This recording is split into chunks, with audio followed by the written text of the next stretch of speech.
ದೇವನಹಳ್ಳಿ ತಾಲೂಕಿನ ಅಕ್ಲೇನಹಳ್ಳಿ ಮಲ್ಲೇನಹಳ್ಳಿ ಜೋಡಿ ಗ್ರಾಮದಲ್ಲಿ ಸರ್ಕಾರಿ ಭೂಮಿಯ ಒತ್ತುವರಿ ಆರೋಪ ಕೇಳಿಬಂದಿದೆ. ಅಣ್ಣೇಶ್ವರ ಗ್ರಾಮ ಪಂಚಾಯಿತಿ ವ್ಯಾಪ್ತಿಯ ಗ್ರಾಮ ಠಾಣೆ ಸರ್ವೆ ನಂಬರ್ 37ರಲ್ಲಿ 6 ಎಕರೆ 18 ಗುಂಟೆ ಜಮೀನು ವಿವಾದದ ಕೇಂದ್ರವಾಗಿದೆ. ಎಂಎಲ್ಸಿ ಎಂಆರ್ ಸೀತಾರಾಮ್ ರವರ ಕುಟುಂಬದವರ ಮೇಲೆ ಭೂ ಕಬಳಿಕೆ ಆರೋಪ ಮಾಡಲಾಗಿದೆ. ಈ ಕುರಿತು ತಕ್ಷಣ ಸರ್ಕಾರದ ವಶಕ್ಕೆ ಜಮೀನು ಪಡೆಯಬೇಕು ಎಂದು ಗ್ರಾಮಸ್ಥರು ಒತ್ತಾಯಿಸಿದ್ದಾರೆ. ಕೆಆರ್ಎಸ್ ಪಕ್ಷದ ಯುವ ಘಟಕದ ರಾಜ್ಯಾಧ್ಯಕ್ಷ ನಿಖಿಲ್ ಎಂ ಪತ್ರಿಕಾಗೋಷ್ಠಿಯಲ್ಲಿ ಮಾತನಾಡಿದರು. ದೇವನಹಳ್ಳಿ ಪ್ರವಾಸಿ ಮಂದಿರದಲ್ಲಿ ನಡೆದ ಸಭೆಯಲ್ಲಿ ಈ ವಿಷಯ ಪ್ರಸ್ತಾಪಿಸಲಾಯಿತು. ಗ್ರಾಮಸ್ಥರು ಬೀರಸಂದ್ರದ ಜಿಲ್ಲಾಡಳಿತ ಭವನದ ಮುಂದೆ ಪ್ರತಿಭಟನೆ ನಡೆಸಿದ್ದಾರೆ. ಜಿಲ್ಲಾಧಿಕಾರಿಗೆ ಮನವಿ ಸಲ್ಲಿಸಿ ನ್ಯಾಯಕ್ಕಾಗಿ ಆಗ್ರಹಿಸಿದ್ದಾರೆ. ಸಾವಿರಾರು ಎಕರೆ ಭೂಮಿ ಕಬಳಿಸಿರುವ ಕುಟುಂಬಕ್ಕೆ ಮತ್ತೆ ಜಮೀನು ಮಂಜೂರು ಆರೋಪ ಕೇಳಿಬಂದಿದೆ. ಸರ್ಕಾರ ಭೂ ಮಾಫಿಯಾಗೆ ಬೆಂಬಲ ನೀಡುತ್ತಿದೆ ಎಂದು ಆರೋಪಿಸಲಾಗಿದೆ. ಮಾರ್ಚ್ 31ರೊಳಗೆ ತನಿಖೆ ನಡೆಸದಿದ್ದರೆ ಮುತ್ತಿಗೆ ಎಚ್ಚರಿಕೆ ನೀಡಲಾಗಿದೆ. ಹೈಕೋರ್ಟ್ ಆದೇಶ ಇದ್ದರೂ ಅಧಿಕಾರಿಗಳು ಕ್ರಮ ಕೈಗೊಳ್ಳುತ್ತಿಲ್ಲ ಎಂದು ಆರೋಪಿಸಲಾಗಿದೆ. ಗ್ರಾಮಸ್ಥರನ್ನು ತೆರವುಗೊಳಿಸಿ ಭೂ ಕಬಳಿಕೆ ಮಾಡಲಾಗಿದೆ ಎಂದು ದೂರಲಾಗಿದೆ. ಭೂಮಿಯನ್ನು ಗ್ರಾಮಸ್ಥರಿಗೆ ಹಂಚಿಕೆ ಮಾಡಬೇಕು ಎಂದು ಆಗ್ರಹಿಸಲಾಗಿದೆ. ಇಲ್ಲವಾದರೆ ತೀವ್ರ ಹೋರಾಟ ನಡೆಸುವುದಾಗಿ ಪ್ರತಿಭಟನಾಕಾರರು ಎಚ್ಚರಿಸಿದ್ದಾರೆ. ವರದಿ ಮಂಜುನಾಥ್ ಡಿಎಂ ದೇವನಹಳ್ಳಿ. ಕ್ಷಣ ಕ್ಷಣ ಸುದ್ದಿಗಾಗಿ ವೀಕ್ಷಿಸಿ ನಮ್ಮ ರಾಷ್ಟ್ರಧ್ವನಿ ನ್ಯೂಸ್ ಕನ್ನಡ.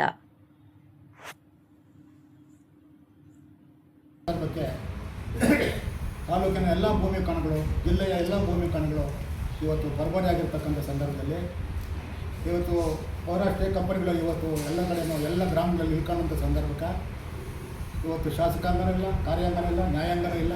ಎಲ್ಲ ಅಂಗಾಂಗಗಳು ಇವತ್ತು ಮನುಷ್ಯನನ್ನಾಗಿ ಕಾಣದೇ ಇರತಕ್ಕಂಥ ಸಂದರ್ಭಕ್ಕೆ ಇವತ್ತು ಅವನನ್ನು ಊರಿಂದ ಹೊರಗಡೆ ಹಾಕಿದೆ. ಮೂಲ ನಿವಾಸಿಗಳಿಗೆ ಈ ದೇಶನ ಕಳ್ಕೊಳ್ಳೋಂಥ ಸಂದರ್ಭ. ಊರುಗಳಲ್ಲಿಲ್ಲ, ಸ್ಮಶಾನಗಳಾಗಿದ್ದಾವೆ. ಇಂಥ ಸಂದರ್ಭದಲ್ಲಿ ನಾನು ಕೇಳ್ಕೊಳ್ಳೋದು ಇಷ್ಟೇ, ಅಕ್ಲೇನಹಳ್ಳಿ ಮಲ್ಲೇನಹಳ್ಳಿನಲ್ಲಿ ಇರ್ತಕ್ಕಂಥ ಒಂದು ವ್ಯವಸ್ಥೆ ಏನಿದೆ, 73-74ನೇ ಸಾಲದಿಂದ ಅವ್ರು ಏನು ಹೋರಾಟಗಳನ್ನು ಮಾಡ್ಕೊಂಡು ಬರ್ತಾ ಇದ್ದಾರೆ. ಆವತ್ತಿನ ದಿನಕ್ಕೆ ಅಲ್ಲಿ MR ಜಯರಾಮ್ರವರು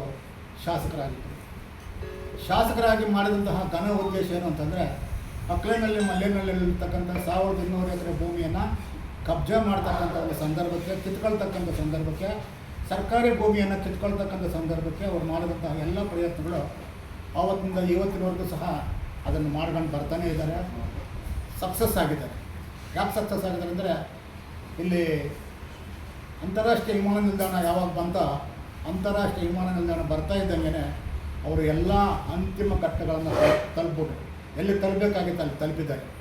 ಇಂಥ ಸಂದರ್ಭದಲ್ಲಿ ನಾನಾದರೂ ಹೇಳೋದಿಷ್ಟೇ, ಈಗಾಗಲೇ ನಮ್ಮ ನಾಗರಾಜರವರು ಅಲ್ಲಿ ಸಂಘಟನೆಯನ್ನು ಹುಟ್ಟಾಕೋದ್ರ ಮುಖಾಂತರ ಅಕ್ಲೇನಹಳ್ಳಿ ಮಲೆಯಲ್ಲಿ ಪರಿಶಿಷ್ಟ ಜಾತಿ ಪರಿಶಿಷ್ಟ ಪಂಗಡ ನಿರಾಶ್ರಿತರ ಸಂಘ ಅಂತಕ್ಕಂಥ ಒಂದು ಸಂಘವನ್ನು ಕಟ್ಟಿಕೊಂಡು ಅದರ ಮುಖಾಂತರ ನ್ಯಾಯಾಲಯದಲ್ಲಿ ಹೋಗಿ ಪ್ರಶ್ನೆಯನ್ನು ಮಾಡಿದರು.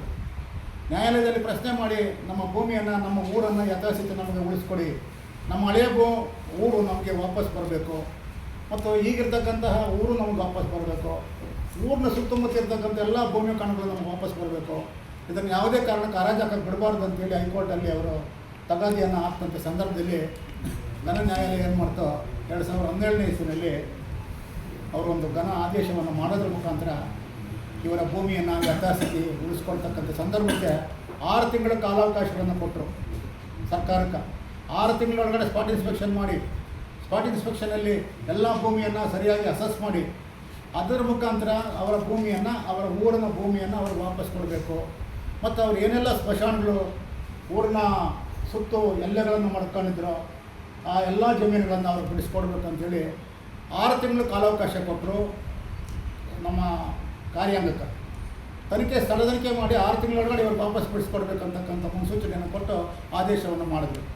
ಅದೇ ರೀತಿ ಹೈಕೋರ್ಟು ಘನ ಉಚ್ಚ ನ್ಯಾಯಾಲಯ ಆದೇಶವನ್ನು ಮಾಡಿದ ನಂತರದಲ್ಲಿ ನಮ್ಮ ತಹಸೀಲ್ದಾರ್, ದೇವನಹಳ್ಳಿ ತಾಲೂಕು ತಹಸೀಲ್ದಾರ್ ಆಗಿದ್ದಂತಹ ಒಬ್ಬ ಹೆಸರೇನು ಎಲ್ ಸಿ ನಾಗರಾಜರವರು ಸ್ಪಾಟ್ ಇನ್ಸ್ಪೆಕ್ಷನ್ ಮಾಡಿ 43 ಎಕರೆ 26 ಕುಂಟೆಯನ್ನು ಕಾಯ್ದಿರಿಸಿದ್ರು ಗ್ರಾಮಸ್ಥರಿಗೆ.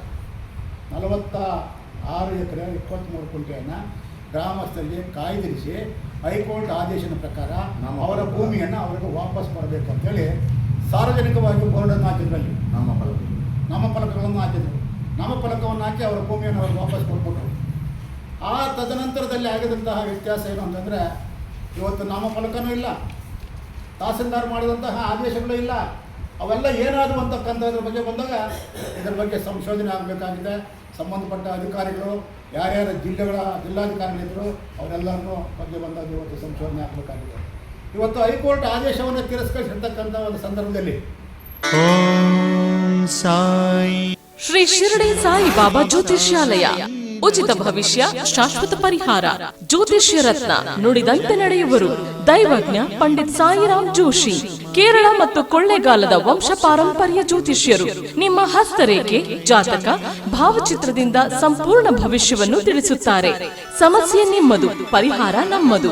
ವಿದ್ಯೆ, ಉದ್ಯೋಗ, ವ್ಯಾಪಾರ, ಶತ್ರುಕಾಟ, ಅತ್ತೆ ಸೊಸೆ ಕಲಹ, ಸತಿಪತಿ ಕಲಹ, ಪ್ರೀತಿಯಲ್ಲಿ ನಂಬಿ ಮೋಸ ಹೋದವರು, ಇಷ್ಟಪಟ್ಟವರು ನಿಮ್ಮಂತೆ ಆಗಲು, ಲಕ್ಷ್ಮೀ ವಶ, ಭೂಮಿ ವಶ, ವಿದೇಶ ಪ್ರಯಾಣ ಮತ್ತು ಸಾಲದ ಬಾಧೆ, ಇನ್ನೂ ನಿಮ್ಮ ಜೀವನದ ಯಾವುದೇ ತರದ ನಿಗೂಢ ಗುಪ್ತ ಸಮಸ್ಯೆಗಳಿಗೆ ಶ್ರೀ ಸಾಯಿಬಾಬಾ ಪೂಜಾ ಶಕ್ತಿಯಿಂದ ಕೇವಲ 3 ದಿನಗಳಲ್ಲಿ ಶಾಶ್ವತ ಪರಿಹಾರ ಮಾಡುತ್ತಾರೆ. ಸ್ತ್ರೀ ಪುರುಷ ಪ್ರೇಮ ಪ್ರಕರಣಕ್ಕೆ ಸೂಕ್ತ ಪರಿಹಾರ.